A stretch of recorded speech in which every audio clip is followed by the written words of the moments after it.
Invidia apare când ai mare valoare, când dacă ești sărac, nu ești invidia, când dacă produci bani, îți faci și mulți dușmani. Așa mi-am făcut eu, că produc bani mereu.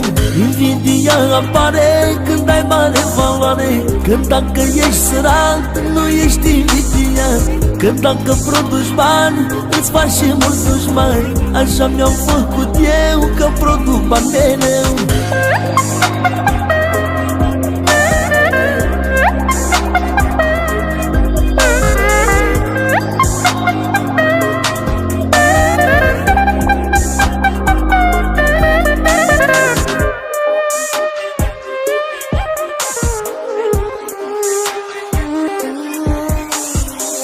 Dacă mă gândesc mai bine, aveți motive pe bune.